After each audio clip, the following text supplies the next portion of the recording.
Welcome to Tech24, the show that keeps you connected with developments in the digital world. I'm Rebecca Bowring. Coming up in the programme, our Father Who Art in Cyberspace. Tech24 tackles e-spirituality, including Iran's plans for a halal internet, which faith apps have the most new converts, and the video games inspired by religious texts. Microsoft snaps up the internet phone service Skype. It's the software giant's biggest ever purchase. We'll tell you how much Bill Gates paid in our tech news roundup. And it's a big spec smartphone with a pretty small price tag. The ZTE Blade is made in China and is opening up Google Android to new markets the world over. But first this week, plans are afoot in Iran for a halal version of the internet. Now, Tehran is reportedly launching a parallel network within the next 18 months that conforms to Islamic principles. The aim is partly to counter the influence of the Western-dominated World Wide Web. Eric Olander from France24.com is with me in the studio. Eric, what would a halal intranet look like, and would it be very tightly controlled? Well, it would definitely be tightly controlled. Now, this is an effort on the part of the Iranian government to mix religion and politics. Now, of course, this is an Islamic government, so politics and religion mix all the time in Iran. But in this case, it's not entirely clear if the Iranians are trying to create a religiously pure internet or if they're trying to create a political vacuum that they control the dialogue. Now, the Iranians are very, very sophisticated in how they've been able to control what content gets onto their internet. They're in a league with the Chinese and oftentimes the Russians as well in being able to censor lots of content and filter lots of content. So hard to understand if the motivations are purely spiritual or if in fact they are political. Now, it's important to say that religious filtering is not something new online. TotalNetGuard blocks non-Christian elements. There's a kosher net for Jews and also one for atheists called GodBlock if you want to screen any religious content. This, however, would be a parallel network. Is that something new? It is something new in the scale and the scope, but it's not entirely new. So what we've seen in China with the Great Firewall is not quite a parallel network, but a network that looks very different from the one that you and I experience here in France. So the Chinese have been very effective at controlling or blocking or filtering out content that they don't like. In most cases, that's political content.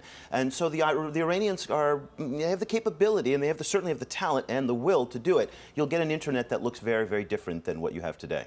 Now, as well as halal services, there are, of course, a huge number of virtual resources that Muslims and indeed followers of all major faiths can tap into. Let's talk about the ever-expanding choice of faith applications for iPhone, iPads, and also for the Android operating system, of course. Well, the first part of my comments were a little more on the cynical side. The second part here will be a little more on the optimistic side. So these apps are really wonderful apps to build communities, to engage young people, particularly in religion and spirituality. Remember that religion is a very popular organizing force, and if you're spread out from your community, this is a way to make people feel closer to their community. So, for example, there's an app that allows Muslims to find Mecca on your phone, and so when you pray 5 times a day, you can in fact pray towards Mecca. That's a very useful app. But there are also apps that allow the Bible to be transported on your phone or on your tablet and whatnot. So it's a way of connecting with young people to get them engaged in religion in ways that they may not have ordinarily done.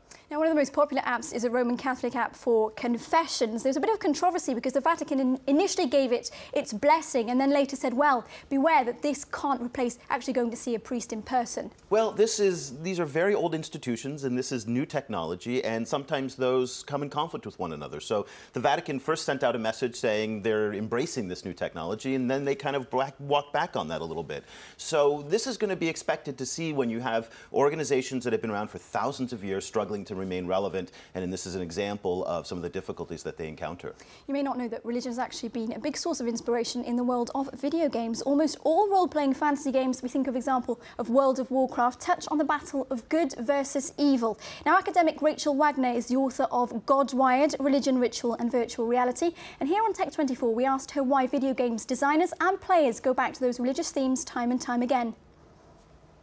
Stories that involve violence is something that religions have done for a long time. And I think that we find a comfort in structures of order that give us a sense of how to understand ourselves in the world. And one of the things that happens especially in first-person shooters, is that you often have forces of good against forces of evil. The player often has a sort of quasi-messianic function. They have to destroy all the forces of evil. And I actually have begun to wonder if in 21st century culture, with the movement of people from around the world, with the encounter of all different sorts of belief systems, with the demise in many places of institutionalized religious structures, if people may be turning to video games for a sort of temporary respite, a temporary enter into a space where there are decipherable rules.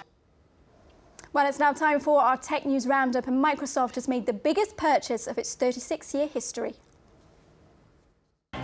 $8.5 billion, that's one fat check Microsoft is signing to buy Skype, the internet phone service. Bill Gates' firm put both Google and Facebook to the post with its largest ever acquisition. Microsoft now gets access to a user base of about 170 million. How better to compete with Google Voice and FaceTime? What's the world's most powerful brand? Well, a global ranking puts Apple at the top of the tree, and after 4 years reigning supreme, Google slipped to number 2. Apple has the iPad to thank for boosting its brand value to $153 billion. The FBI is on the hunt for PlayStation hackers. Sony's offering a reward for info on the pirates who targeted its gaming network and online entertainment service. Over 100 million user accounts were compromised. The Japanese company seems to think Anonymous is to blame. The hacktivists say they weren't involved beyond denial of service attacks. PSN should be back online by the end of May. Will Spotify elbow out iTunes? Well, the music streaming service has launched an app letting users import their playlists directly onto the iPod without needing iTunes. With 13 million titles in its database, the Swedish firm has a quarter of the bite of Apple.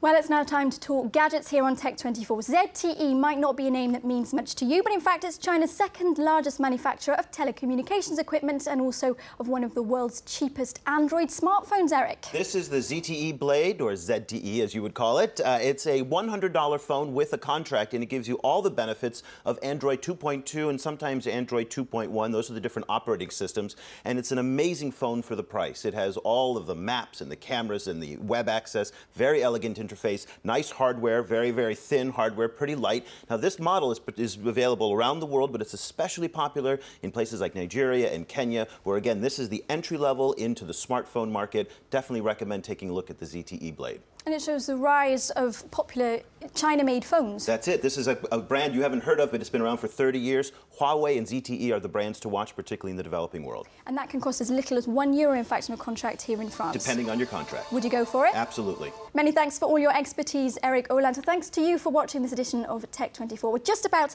at the end, but you can join in the conversation on our Facebook page. Tell us what you think about the programme at /Tech24. It's there in English and in French. Also follow us on Twitter at TechF24. And check out my new Tech Files blog on the France 24 website. You can catch the full version of the interview with God-wired author Rachel Wagner. We leave you now with an idea for a good deed of the week. No action without donations. That's the concept behind this clip by the Red Cross here in France. Now they're launching their annual national campaign for 2011 this weekend. You can donate via the website or via a new iPhone application called The App Which Saves. Every little helps, as they say. We'll see you again next week here on Tech24.